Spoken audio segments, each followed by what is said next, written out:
Buenas noches, estimados colegiados. Les doy un cordial saludo. Mi nombre es Julio Méndez, soy el encargado del Centro de Innovación y Desarrollo Empresarial del Colegio de Ciencias Económicas. Estamos en este espacio que es Día de Expertos. En el espacio Día de Expertos estamos manejando un eje temático mensual.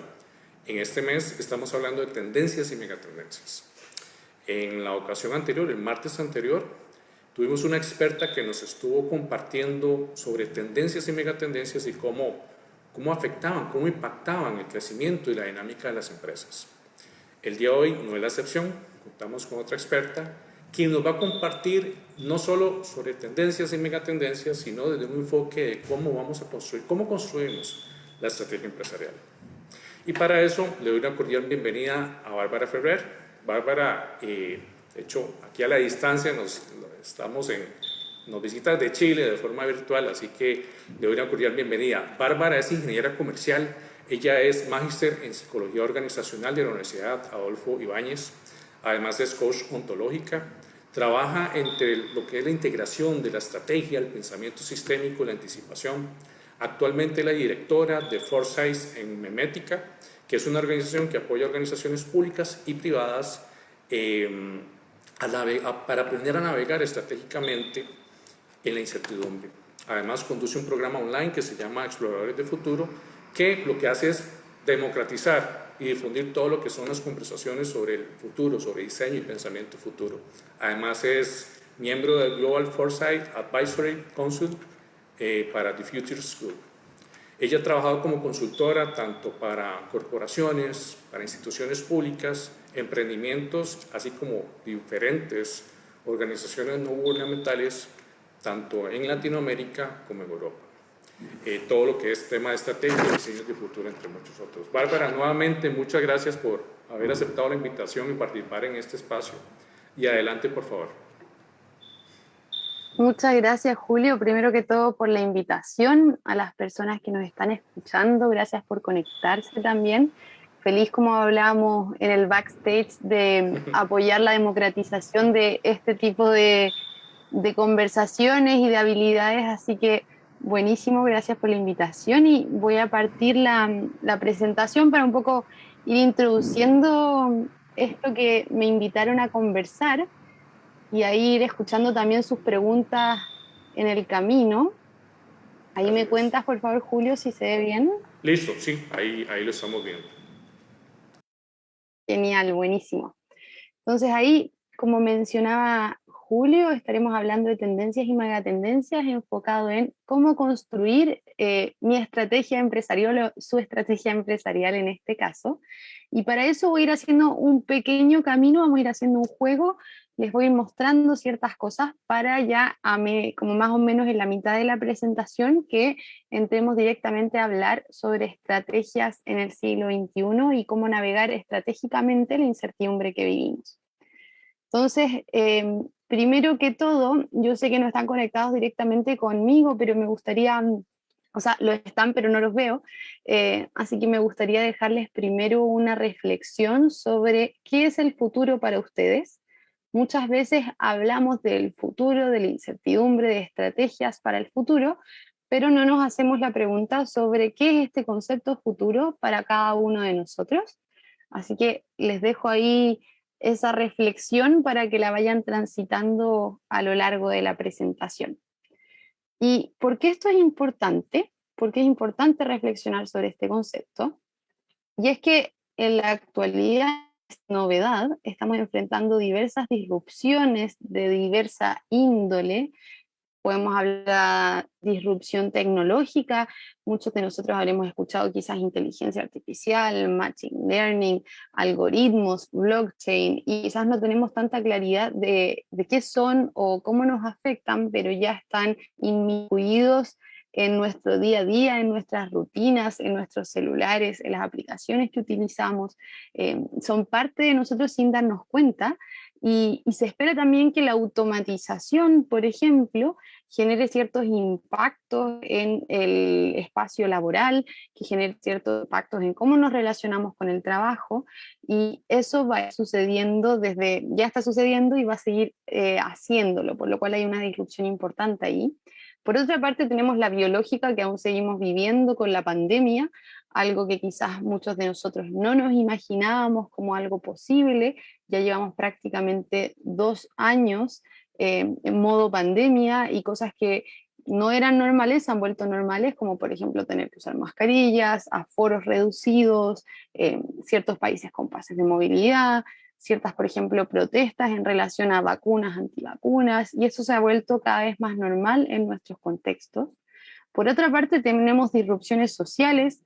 En el país que yo me encuentro, como Julio les comentaba, yo vivo en Chile, vivimos el 2019 una crisis social y eso se ha ido viendo en otros lugares como Perú, Colombia, Bolivia y no solamente en Latinoamérica, sino que se ha observado a nivel global.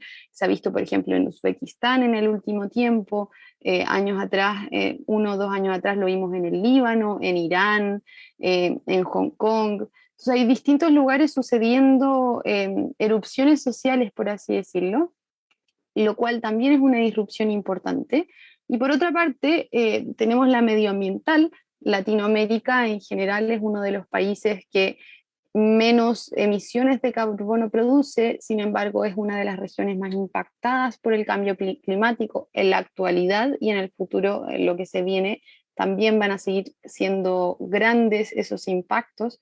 De hecho, se esperan migraciones climáticas dentro de la región, porque lugares se van a quedar sin agua, en otras van a haber aluviones, van a haber lluvias intensas, lo cual va a ir generando migraciones internas. A nivel de migración también tenemos fuertes disrupciones en relación a lo que ocurre, por ejemplo, en países como Venezuela o en Centroamérica, donde empiezan a haber movilizaciones grandes de poblaciones a lo largo de nuestra región. Solo por mencionar algunas les muestro estas y un poco con la lógica de ir observando que no es solo una, sino múltiples lo que nos hace pensar y sentir que estamos en sistemas más bien complejos que están colisionando disrupciones unas con otras. Y ahora bien, esto es lo que vivimos hoy día, y podrían preguntarse, bueno, tanto que les digo de disrupción, ¿qué es eso?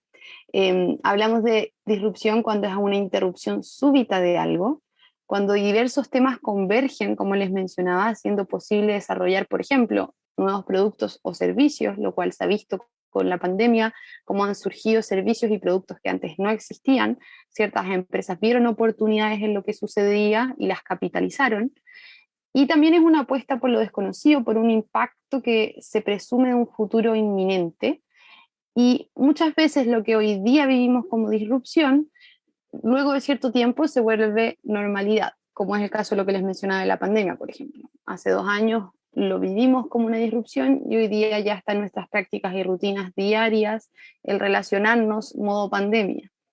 Y esto es importante porque lo que hoy día nos puede choquear o parecer extraño, en un par de años o incluso meses puede volverse algo normal. Y es que el cambio ha sucedido a lo largo de la historia. Bárbara, ¿Sí? y qué interesante, si puedes devolverte nada más un momento a la diapositiva que tenías anteriormente, Aquí. porque vos dijiste algo que para mí es clave, es relevante en digamos, en este preámbulo, en esta introducción que estás mostrando, que es que estoy parafraseando, algunas disrupciones pueda que ya, digamos, ya estén pasando. Algunos son cambios que vemos que ya vienen relacionados con los elementos que compartiste al inicio, pero en algunos casos ya deja de ser disruptor, o sea, hizo el cambio, está presente y ya más bien podrán venir nuevas disrupciones en diferentes campos. Claro, totalmente. Y eso es interesante de observar porque un poco con esta frase como el cambio ha sucedido a lo largo de la historia Correcto. y teóricamente quizás lo podemos entender, pero no lo habitamos 100%, como muchas veces nos cuesta dimensionar, porque vivimos en un periodo de la historia, el periodo en el que vivimos nos chocan los cambios, pero si miramos, justamente se los voy a ir mostrando, pero al explorar posibilidades estratégicas de futuro, también es muy importante observar el pasado, porque eso nos permite ver ciertos patrones de cambio que ya han sucedido a lo largo de la historia y muchas veces funcionan de cierta manera cíclica. Entonces, justamente en ese punto vamos a ir haciendo un juego, vamos a ir como hacia atrás y hacia adelante y vamos a ir haciendo stop a lo largo de la historia. Entonces, lo primero me gustaría llevarlos al pasado 1900, prácticamente 122 años atrás. ¿Y qué vamos a observar en el 1900? Vamos a hacer un juego un poco de, al mirar esta foto, esta es una avenida en Nueva York. Si observamos dónde está el auto, que ahí ya se los tengo marcado con rojo para hacerlo más fácil, podemos ver que prácticamente en toda la avenida eran carrozas tiradas por caballos y en 1900 solamente había un auto en la avenida. Y en esto, ahí te hago la pregunta a ti, Julio, de repente, porque como el público no me puede responder, ¿cuánto tiempo creerían ustedes que se demoró en que fuera la historia totalmente al revés? ¿A qué me refiero con eso? En que en esta misma calle hayan solamente autos y, por ejemplo, una carroza con un caballo. Bueno, muy buena pregunta. Qué sé yo, no sé, bueno, es 1950, bueno, 30, 40 años más o menos. Perfecto, muchas gracias. Ahí va a ir haciendo el juego. Vamos a ver. Miren, en 1913, en una avenida muy similar, también en Nueva York, podemos observar que está prácticamente llena de autos de la época y solamente ahí, en el círculo rojo, pueden ver una carroza tirada por caballos. Entonces, en 13 años prácticamente cambió totalmente eh, la cantidad de caballos y autos. Y si se los muestro ahora, por ejemplo, en participación de mercado, y justamente con esto me gusta hacer la reflexión de que pareciera que nos cuesta transitar el cambio, porque nos cuesta dimensionar el cambio, nos pasa absolutamente a todos, es algo totalmente normal, no tenemos que culpabilizarnos por eso. Pero, por ejemplo, si vemos las participaciones de mercado, en el 1905, un 97,5%, esto es en el caso de Estados Unidos, era el caballo el medio de transporte y solo un 2,5% eran los autos. Y cuando vamos viendo la transición, por ejemplo, de los autos, vemos que en 1925 ya tenían un 94,54% de mercado y en cambio el caballo tenía un 5,46% del mercado en 1925. Y justamente el año que les mostré en las imágenes, que era como en 1913, es el punto de inflexión, el que está acá, en el cual se produce ese cambio y sube o traspasa, por así decirlo, la participación de mercado de los autos por sobre los caballos. Y algo interesante de observar a propósito de que pareciera que nos cuesta transitar el cambio, es que los expertos en ese tiempo fallaron en verlo. Por ejemplo, habían ciertas frases en los periódicos de la época que mencionaban: no creo que la introducción de los automóviles afecte nunca a los caballos, o en una revista de la época también se mencionaba que la humanidad ha viajado durante siglos en vehículos tirados por bestias. ¿Por qué una persona razonable asumiría que el futuro depara algo diferente? Y esto suele suceder, ¿no? Justamente, y se los muestro un poco a propósito de esto que mencionábamos de las disrupciones y como algo que hoy día es una disrupción, mañana se vuelve normal. Hoy día cómo funcionan nuestras sociedades, salimos a la calle, ustedes pueden salir ahí a San José y ven, ya está repleto de vehículos seguramente, y por lo menos en la ciudad es muy difícil quizás ver, pues, por lo menos en nuestras capitales, caballos tirando carrozas. De repente por ahí, si vamos a la India, todavía podemos ver elefantes o camellos en grandes avenidas, pero justamente es interesante ver cómo nuestra mente bloquea el cambio, por así decirlo, y se nos hace algo relativamente difícil de dimensionar. Y esto no pasó solamente en 1900, sino que, por ejemplo, si nos vamos al año 2000, volvió a suceder, y volvió a suceder con los celulares inteligentes. Entonces, si vemos un poco el patrón de la época, los expertos nuevamente fallaron en verlo. Y por ejemplo, vemos al CEO de Microsoft el año 2007 mencionando que no había posibilidad de que el iPhone obtenga una participación de mercado significativa. prácticamente ninguna posibilidad.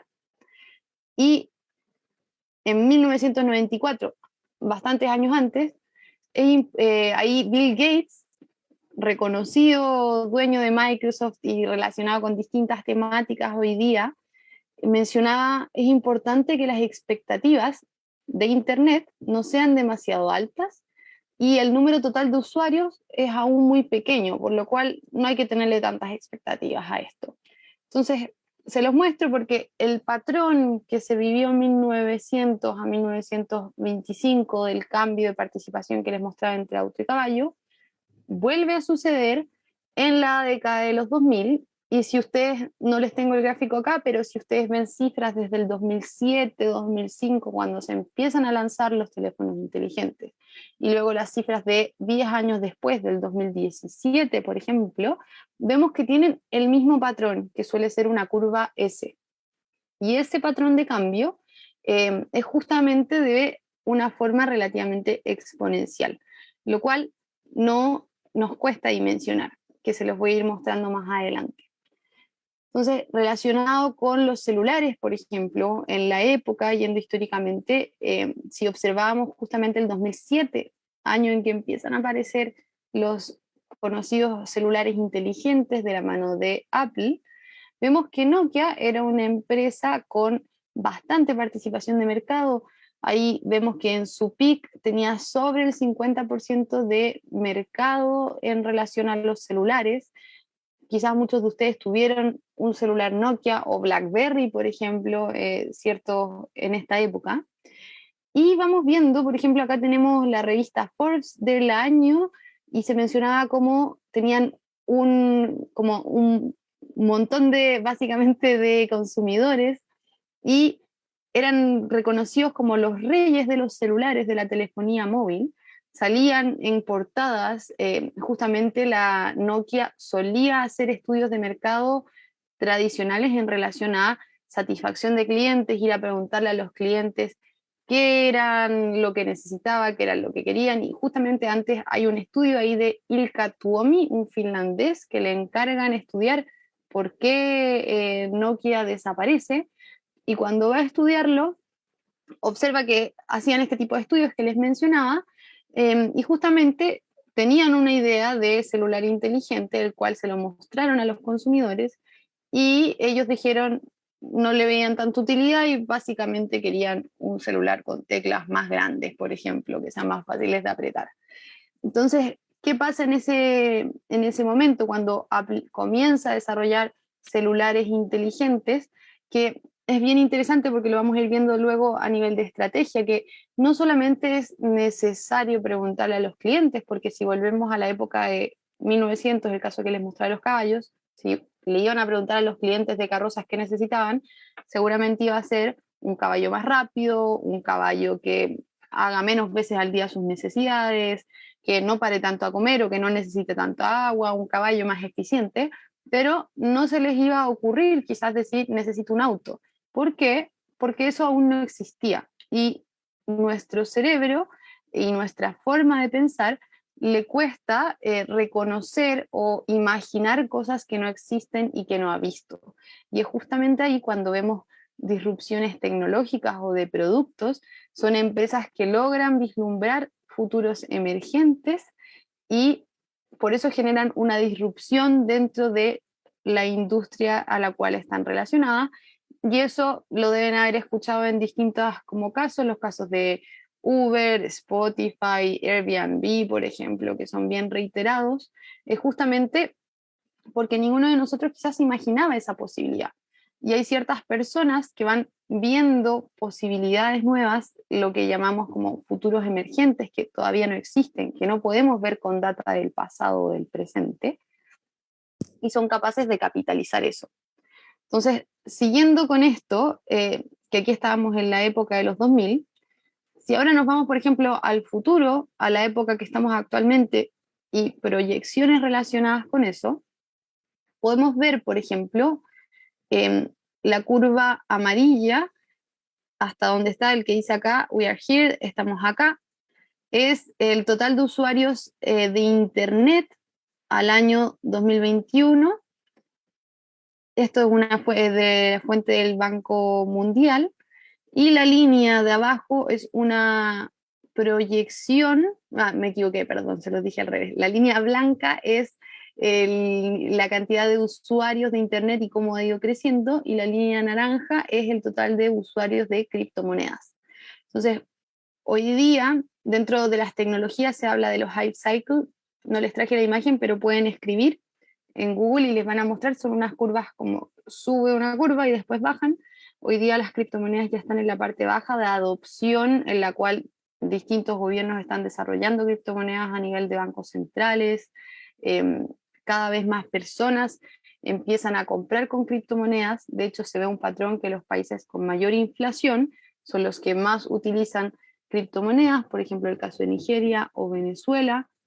Entonces le muestro esto porque empieza a pasar el mismo patrón que ocurrió en 1900, ocurrió en el 2000. Si vemos el caso, por ejemplo, de las criptomonedas, vemos unas curvas relativamente similares, no prácticamente esta, porque estamos en un periodo, eh, aquí hay 15 años prácticamente de proyección, no tiene cortada la parte de acá y la de acá que se harían ver como una curva S, pero se los muestro porque cuando vamos a ver, por ejemplo, cuando se les pregunta a expertos desde el área financiera a los bancos, o bancos privados o bancos centrales, existe cierta reticencia en relación a lo que podría implicar las criptomonedas, cómo los podrían afectar. Entonces empiezan a hablarse de, por ejemplo, no es tan seguro, la gente no va a preferir ese tipo de cosas, y frases por el estilo muy parecidas a las que pudimos ver en el caso del 2000 con los celulares y en el caso de 1900 con los caballos.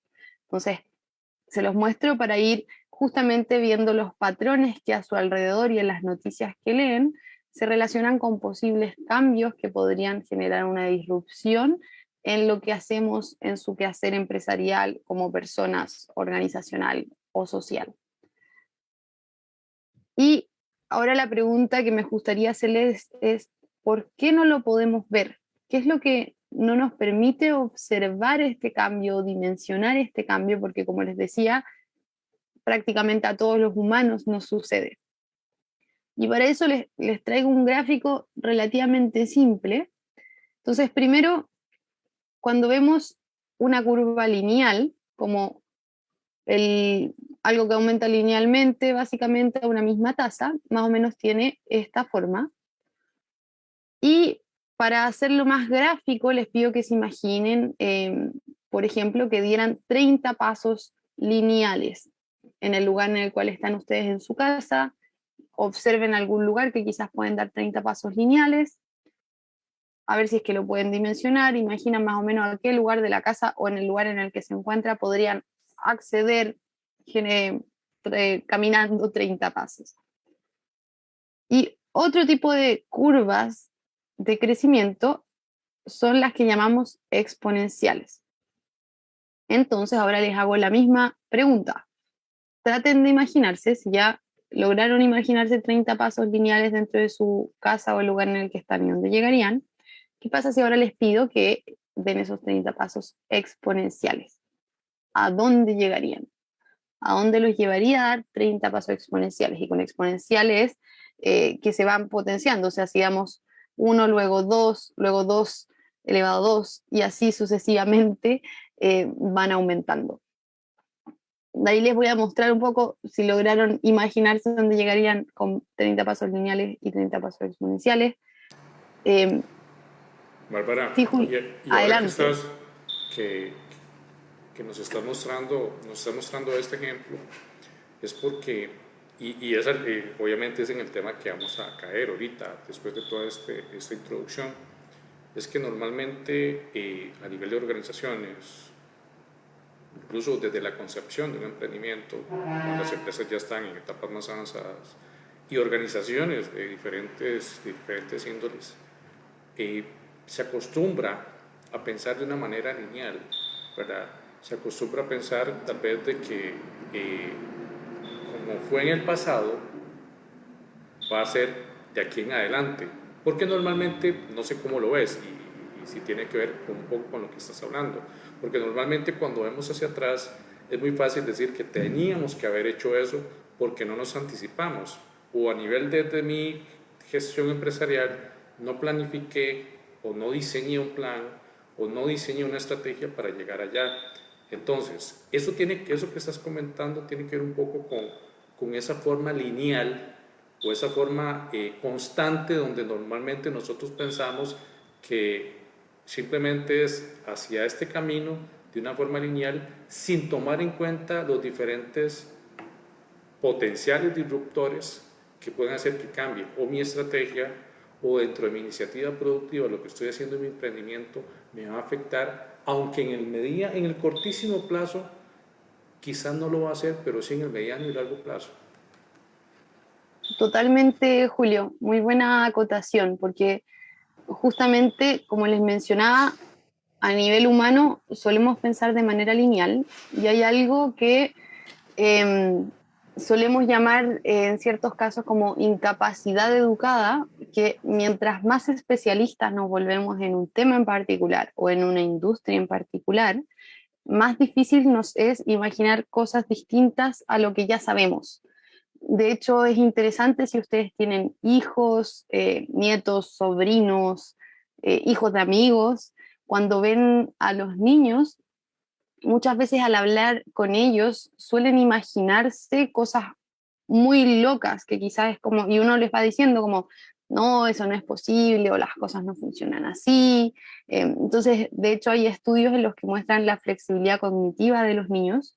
Es mucho más amplia a, por ejemplo, cuando vamos creciendo y a mayor edad nos es más difícil dimensionar el cambio, a pesar de que hemos sufrido muchos cambios a mayor edad, nos empieza a ser más difícil. Y justamente pasa eso, como menciona Julio, en las empresas, en las cuales, como nos empezamos a enfocar en una industria en particular, por ejemplo, si es que estamos en la industria de transportes, vemos a nuestros competidores directos y estamos justamente en la organización y en la industria netamente, que les voy a mostrar una imagen después, nos es difícil imaginar cosas que están fuera de la industria en la que estamos y en la que llevamos quizás cierta cantidad de tiempo.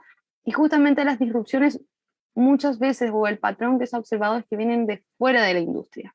Entonces, esta incapacidad educada no es que sea algo malo porque nos ayuda a ser más eficientes, por ejemplo, todo lo que es Lean nos permite justamente estar como más eficientes en nuestro trabajo, pero tiene que ser en cierto balance, porque en el caso en que solamente nos vamos a la eficiencia y a la productividad, dejamos de observar nuevas oportunidades y de capitalizar nuevas oportunidades y empezamos a desaparecer del mercado. Entonces, justamente ahí hay algo interesante observar.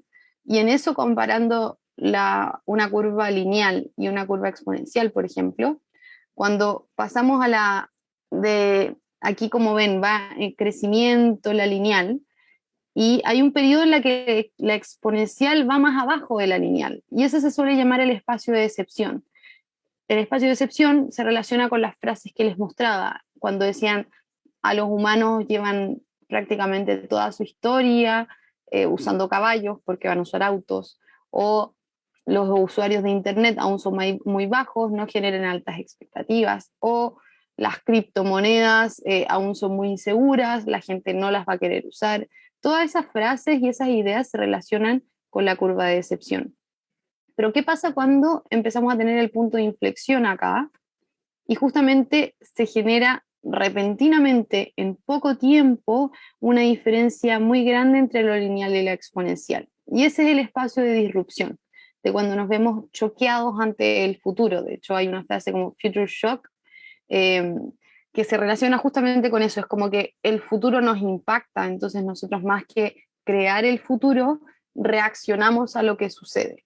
Y eso empieza a generar que empecemos a desaparecer como organización, por ejemplo, y no sepamos cómo adaptarnos a la incertidumbre creciente de nuestro entorno. Y es justamente en ese sentido que la dinámica del progreso científico y tecnológico no sigue un camino lineal, sino uno exponencial. Y es ahí donde muchas empresas, como les mencionaba, se ven eh, como que chocan con un portón, por así decirlo, y empiezan a desaparecer. De hecho, no tengo una cifra para Latinoamérica, pero sí, si vemos, por ejemplo, las empresas que se encuentran en el ranking Standard & Poor's 500, la esperanza de vida de las empresas ha ido disminuyendo considerablemente. Entonces, empresas, si por ejemplo antes duraban 30 años, hoy día duran 15 años. De hecho, en las últimas décadas ha ido cambiando drásticamente las empresas más valoradas o valorizadas como a nivel global. Y es justamente porque pareciera ser que el cambio exponencial siempre ha sucedido, pero comienza a ser más rápido. Entonces tenemos más cambios exponenciales sucediendo en poco tiempo. Solo un pop-up a propósito de lo que les dije, a ver si es que se imaginaron.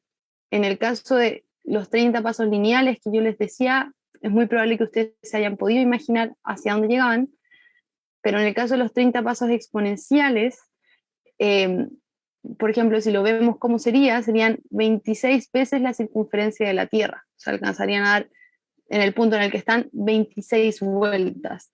Eh, no sé, ahí no puedo saber, pero dudo que alguien quizás se haya imaginado esa dimensión de espacio, y es justamente eso lo que nos sucede cuando estamos en nuestras empresas, cuando vemos cosas sucediendo a nuestro alrededor y nos cuesta dimensionar el impacto que podrían tener en nuestra organización. Es justamente por eso, porque los cambios exponenciales son más difíciles de dimensionar y están sucediendo hoy día a mayor velocidad. Para hacer ese ejemplo, por ejemplo, valga la redundancia, cuando vemos todas estas curvas que son curvas exponenciales desde el 1900, empezamos a observar que tenemos el teléfono en primer lugar, que tuvo una curva exponencial relativamente un poco más plana, la electricidad, los autos, la radio, la televisión, y cuando llegamos, por ejemplo, si observan acá entre el 2000 y el 2010, gráficamente podemos ver que primero las curvas ya empiezan a ser prácticamente verticales, o sea, el impacto que tienen es mucho más rápido, son curvas exponenciales, pero generan una adopción de las personas, de los usuarios, muy rápida, y están cada vez más cerca. Y justamente es eso la sensación como el efecto que nos genera esa sensación de sentirnos choqueados por el futuro, y es que los cambios están sucediendo mucho más rápido que antes. Entonces, el cambio siempre ha existido, solo que hoy día la frecuencia del cambio es mayor. Y eso es muy importante verlo para el tema de esto de cómo hacemos estrategia en estos tiempos. Es importante ir dimensionando y desarrollando la habilidad de poder justamente dimensionar estos cambios. Como no quiere decir que hagamos una predicción, en ningún caso, no buscamos eso, pero sí dimensionar que el cambio es una constante y cada vez está más rápida. Entonces necesitamos generar estrategias flexibles al cambio, no estrategias estáticas, que quizás era mucho más fácil antes en relación a que teníamos más certezas, lo cual nos permitía hacer estrategias y planes estratégicos relacionados. Hoy día necesitamos desarrollar estrategias de mayor agilidad, de mayor adaptación y flexibilidad a los cambios de nuestro entorno. Vamos a saltar esto. Entonces ahora la pregunta relacionada a cómo logramos navegar justamente este cambio exponencial, porque perfecto, el cambio sucede todo el tiempo, lo vivimos constantemente, cada vez más frecuente, como les decía, pero ¿cómo lo navegamos? Puede ser una pregunta que ustedes estén haciendo. Entonces, lo primero, si es que se están imaginando una bola de cristal y una predicción, al tiro, no es eso lo que buscamos ni lo que podemos hacer. Cuando buscamos predicciones y algo así como esta imagen de el oráculo, la tarotista, un poco la bola de cristal, lo que estamos buscando es buscar control y certezas. Entonces estamos buscando controlar el futuro, lo cual no lo vamos a poder lograr. Hay ciertas herramientas tecnológicas que nos van a permitir sacar ciertos patrones, pero no más allá del 50% de efectividad de lo que podría suceder. Entonces, no buscamos una predicción, lo cual es lo primero que nos surge como el control, porque estamos seteados de esa manera. Entonces, si es que no buscamos una predicción, ¿qué es lo que podemos hacer? Entonces, lo primero es mostrarles cuando nuestra mente piensa en predicción, qué es lo que solemos hacer y lo que hacemos a nivel de estrategias. Entonces tenemos una base de la información de que tenemos hoy día y muchas organizaciones suelen usar una mirada lineal, en la cual acá en Chile se usa la palabra forecast, no sé cuál utilizan en Costa Rica, pero es básicamente usar la data del pasado, del presente y proyectarla hacia el futuro. Y las organizaciones más o menos a fin de año suelen hacer sus proyecciones, llámese predicciones a futuro. Y cuando hablan de escenarios suelen ser escenarios como en sensibilidad matemática, en que tengo mi escenario proyectado, tengo un escenario pesimista que es como con un menos X% y mi escenario positivo que sería como con el más X%. Ese tipo de forma de hacer estrategia es lo que relacionamos con la predicción y es planear para solo un futuro posible. Entonces, parte de la base de que el futuro es lineal, hay solo una posibilidad, que es mi línea naranja de forecast, y lo que busco es como controlar la incertidumbre, pero la incertidumbre está implícita, como no se hace cargo de la incertidumbre este modelo en particular. Entonces, cuando por lo menos lo que hemos ido... Sí, Bárbara, adelante, Julio. lo que te iba a preguntar es con esa parte de esa predicción, sí, igual se le llama forecasting o en el caso de pronóstico, que normalmente lo atribuimos mucho a la planeación, que vamos a planear este proyecto, a que vamos a hacer estimaciones, por ejemplo. Pero la pregunta mía es, con relación al forecasting o este que nos estás mostrando, relacionado con la creación de escenarios, eh, aborda elementos complejos, por ejemplo, aborda temas relacionados con otros factores que pueden afectar mi dinámica empresarial o la dinámica a nivel de la organización en la que me encuentro. Totalmente. Y esa es justamente la comparación que les iba a hacer. Y mira, aprovechamos de verla enseguida. Un poco en lo que decías tú, si es que observamos el paralelo en el caso que menciona Julio, y estamos en la misma situación, la información que tenemos hoy día, lo que hacemos como en esta analogía o lo que nos menciona Julio en relación a esta nueva forma de verlo, o más que nueva, una forma alternativa de hacer estrategia, es que buscamos hacer la incertidumbre explícita. O sea, aceptamos que no tenemos el control, aceptamos que hay incertidumbres que van a estar ocurriendo y es cómo navegamos estratégicamente esa incertidumbre. Entonces, al tener esa incertidumbre explícita, lo que hacemos básicamente es mapear posibilidades o futuros alternativos. Y ahí salimos del paradigma de que el futuro es lineal y solo hay una posibilidad y nos abrimos a que el futuro no existe, de hecho el futuro y el pasado no existen. Lo que hacemos básicamente es explorar alternativas de futuros posibles y desde ahí ir a testear si nuestras estrategias son resilientes a distintas posibilidades. Y eso es lo que llamamos foresight, que es planear múltiples futuros, en los cuales, como les mencionaba, hay distintas posibilidades y la incertidumbre es explícita. Entendemos que no podemos tener el control. No es posible tener certezas de todo. Entonces soltamos eso y empezamos a desarrollar nuestra capacidad de adaptación. Entonces, justamente ahí, cuando logramos, y a propósito del título de esto de tendencias y megatendencias, lo que hacemos justamente para hacer explícitas las incertidumbres es explorar posibilidades, explorar tendencias, macro tendencias, señales de cambio, y desde ahí ir observando patrones para construir escenarios posibles con distintas herramientas que existen para eso. Y de esa manera vamos testeando nuestras estrategias frente a los distintos escenarios y vemos qué estrategias se adaptan mejor a múltiples escenarios posibles.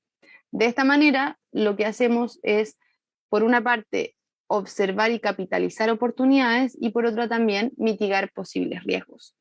Y esto a propósito nuevamente el título de megatendencias y tendencias y pensando en qué tendencias están ocurriendo en los negocios, ha ido apareciendo en el último tiempo el aprender del futuro, el learning from the future, como lo suelen llamar en inglés, ha sido reconocida como una tendencia clave en las empresas para navegar el siglo XXI. Ahí se las puedo compartir, pero apareció, si no me equivoco, en febrero de este año en el World Economic Forum. Dentro de las 6 tendencias que están moldeando los negocios está esto de aprender del futuro. Accenture también, dentro de los signos de señales de cambio en relación a los negocios, lo menciona. McKinsey, que también es otra consultora a nivel global, también lo menciona. Y es que se ha empezado, esto no es una disciplina nueva, viene más o menos, lo empezaron a usar a nivel empresarial desde el 1960. Un caso clásico que se suele estudiar es el de Shell, que empezó a usarlo más o menos en el 1970 en una de las crisis del precio del petróleo que hubo, eh, justamente en cómo salir de, tenemos por una parte la data del pasado y el presente, que no quiere decir que no sea útil, es útil, pero si es que solo usamos esa perspectiva, es como que estemos caminando con una pierna. Y si ustedes caminan en su casa o en el lugar en el que están con una pierna y tratan de movilizarse, van a movilizarse más lento, posiblemente van a chocar con ciertas cosas. Entonces, ¿cómo aprendemos a caminar con 2 piernas? Que es una analogía que hace Riel Miller, el encargado del tema de futuros en la UNESCO, y justamente aprendemos del pasado y el presente, pero también aprendemos del futuro, y entendemos que dado que el futuro no existe, tenemos que ir explorando justamente tendencias, megatendencias, señales de cambio que nos permitan observar nuevas posibilidades, y justamente para eso entra como esta perspectiva sistémica de mirar más allá de nuestra propia industria. Entonces, dentro de nuestra forma de hacer estrategia, tenemos que desarrollar esas habilidades de observar más allá, eh, que se relaciona un poco con esto. Si es que la organización o empresa de ustedes fuera la parte roja, entendemos eso como nuestro micro. Generalmente después tenemos nuestra industria, que son los competidores, las regulaciones relacionadas con nuestra industria, los stakeholders, nuestros clientes. Todo eso lo entendemos como el meta, que se relaciona con la industria, y muchas organizaciones suelen quedarse hasta el círculo blanco. Y lo que empezamos a observar cuando decimos como aprender del futuro y mirar más allá, tiene que ver con incluir este arco más calipso, en el cual observamos no solamente nuestra industria, sino qué está ocurriendo en el entorno en general, en la sociedad, a nivel social, a nivel tecnológico, económico, medioambiental y político, por ejemplo. No es que el mundo ni la sociedad estén constituidos ontológicamente solo por estas dimensiones, pero sí son dimensiones que nos ayudan a mirar más allá de quizás lo que nos sale natural, porque si trabajamos en la industria tecnológica, muy probablemente estemos observando cosas tecnológicas. O si trabajamos en política, muy probablemente miremos temas políticos. Entonces, tener un marco de distintas dimensiones nos ayuda a justamente desafiar nuestros paradigmas y observar más allá. Entonces, a propósito de cómo ir haciendo estrategia, uno de los primeros puntos es mirar más allá de nuestra industria y justamente ir a observar el entorno externo con por lo menos estas dimensiones que les menciono acá.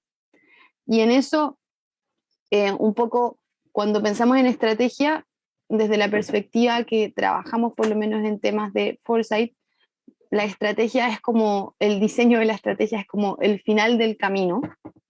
Al principio partimos, lo primero es descubrir o desafiar aprendizajes y paradigmas, y con eso no, me refiero a si es que un poco lo que les mencionaba cuando fuimos viendo las curvas, lo que trataba de ir haciendo cuando vimos la primera parte de la presentación, era justamente desafiar los paradigmas, en esto de que pensamos que el futuro siempre es igual o el cambio no es común o nos cuesta transitar el cambio, observar que históricamente el cambio ha sucedido.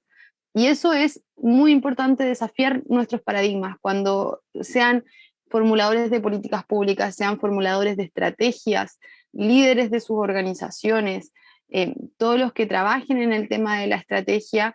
Es muy importante primero desafiar nuestros paradigmas para lograr ver oportunidades y riesgos, porque si no nos es muy difícil, porque observamos, es como que estuviéramos con unos lentes naranjos y vamos a observar todo naranjo. Y cada uno de nosotros tiene lentes de distintos colores, lo cual es normal, y por ejemplo, explorar con personas diversas que sean de distintas disciplinas, explorar las cosas que nos generan curiosidad.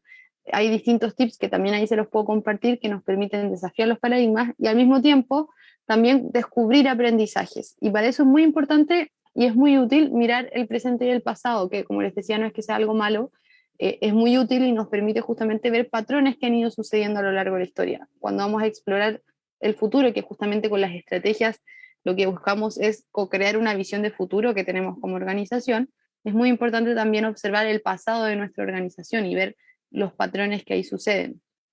Y luego, a propósito de esto de tendencias y megatendencias, vemos la etapa de explorar, en la cual exploramos el entorno, y como les mencionaba, no solo tendencias y megatendencias, que sería lo que está acá, en la parte derecha de este gráfico, sino que también cuestiones emergentes que las pueden escuchar como señales de cambio, patrones de cambio, prácticas marginales, señales débiles, que es cuando algo antes de que se vuelva una tendencia.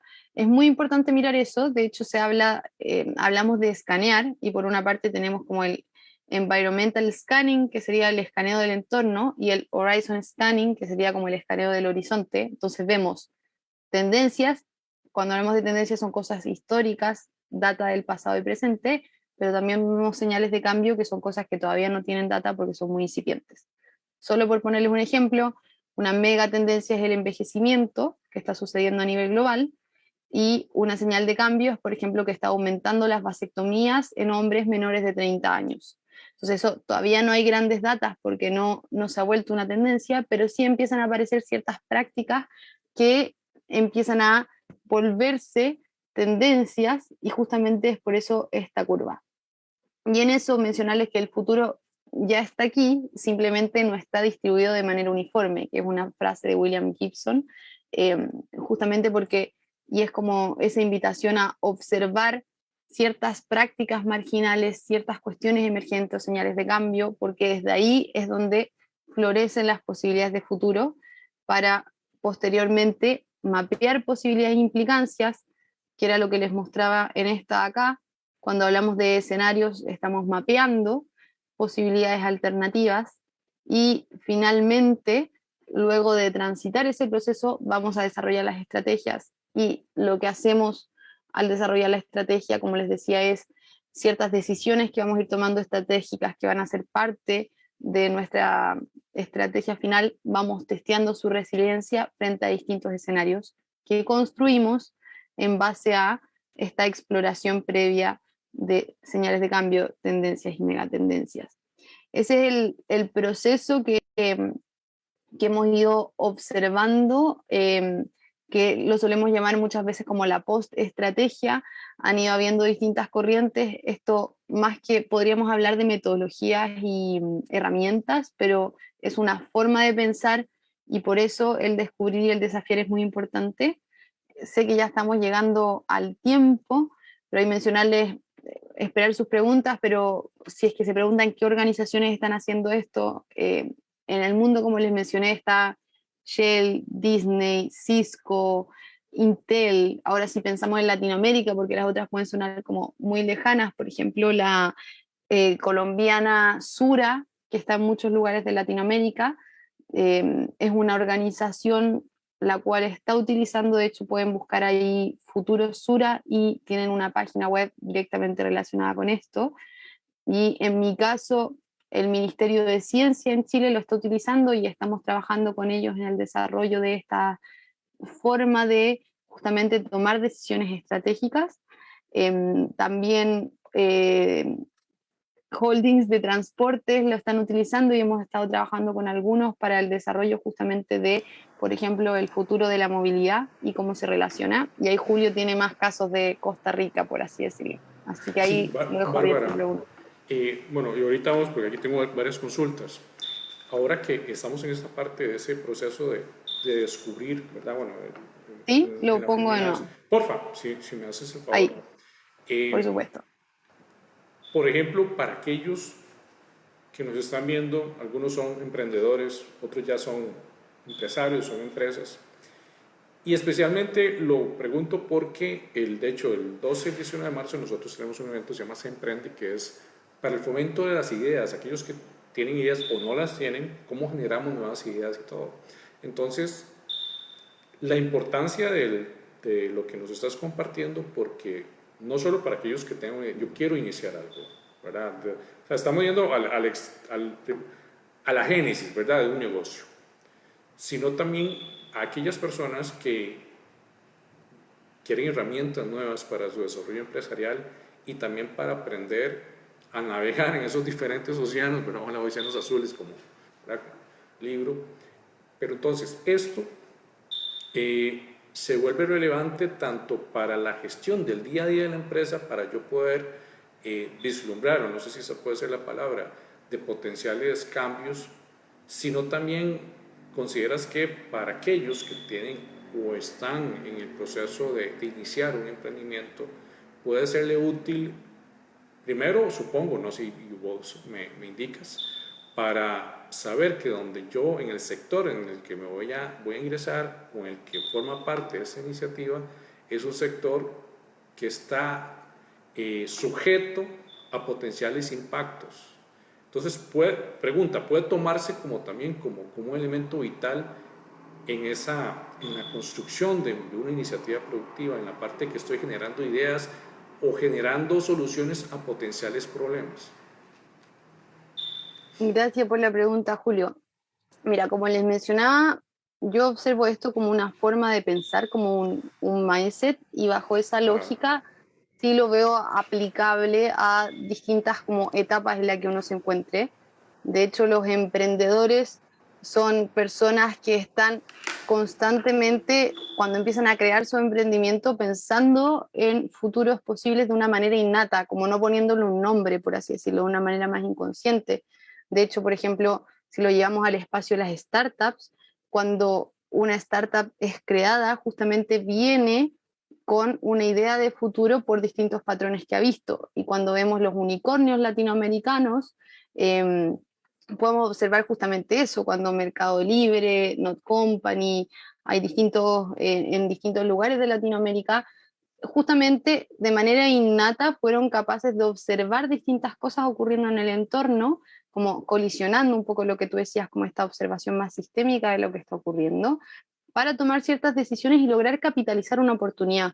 Porque como les mencionaba, esta forma de pensar las estrategias nos permite, por una parte, mitigar riesgos, que es algo como más común quizás que suelen hacer las organizaciones, pero también capitalizar oportunidades. Y en el capitalizar oportunidades entra justamente lo que mencionabas de los emprendedores. Entonces, esto se puede usar en distintos niveles. Si es que ustedes tienen una organización ya funcionando, una empresa que ya tiene ciertos años, les quiero mostrar una diapositiva que tenía escondida mientras les hablo, les es útil para justamente desarrollar nuevas posibilidades, pero en el caso de que, por ejemplo, estén creando un emprendimiento, estén creando una idea, también es útil justamente para explorar las distintas posibilidades y tomar una decisión estratégica sobre qué producto o servicio crear para capitalizar una oportunidad, dado están colisionando distintas cosas a nivel social, tecnológico. Por ejemplo, ahí no me acuerdo el nombre, de una empresa mexicana que estaba tomando todo este boom de las criptomonedas y, por ejemplo, ofreciendo créditos en Bitcoin, lo cual puede parecer un poco extraño, pero están capitalizando cierta oportunidad por ese lado, y están viendo ciertos beneficios. Entonces, se puede usar en distintos niveles. Perfecto, muchas gracias. De hecho, tengo una consulta de Carla Hidalgo, dice, Dígame. ¿cada cuánto tiempo debo hacer el ejercicio del escaneo para determinar elementos que pueden afectar mi empresa? Perfecto. Mira, dependiendo, a mí me gusta observar en general cuando trabajo con organizaciones como la madurez organizacional, lo mismo que uno podría relacionar como con a nivel personal, bueno, en las organizaciones. En el ideal, cuando ya hay una madurez organizacional de esto, es una constante y hay empresas que tienen, por ejemplo, sistemas con inteligencia artificial escaneando constantemente esto y viendo posibilidades. En el caso de organizaciones que estén partiendo con esto, uno lo podría hacer, por ejemplo, si es que las estrategias se hacen una vez al año. Bueno, se puede hacer una vez al año y antes de desarrollar como nuestra estrategia del 2022, por ejemplo, hacer este ejercicio, exponernos a estas posibilidades, empezar como a darnos la oportunidad de comenzar a pensar así, porque es una forma distinta de pensar, por así decirlo, desarrollar la estrategia y al principio en un año, después cada semestre. Entonces lo veo un poco, no sé si respondo a tu pregunta, pero un poco ir con la madurez organizacional aumentando la frecuencia. Sí, perfecto. Ahora tengo una consulta de Alan Villalobos. Dice Alan, ¿cuáles son las principales megatendencias en la actualidad?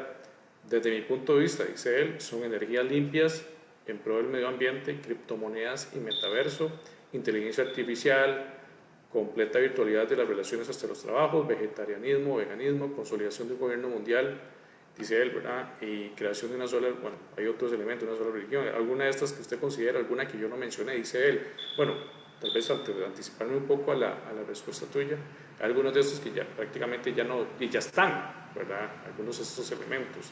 Pero sí, él habla en general relacionado con energías limpias, obviamente criptomonedas, metaverso, inteligencia artificial. Entonces él como que si hay algunos otros elementos, ¿verdad?, que se pueden considerar que hacen falta ahí relacionados con las tendencias y megatendencias que él nos está comentando.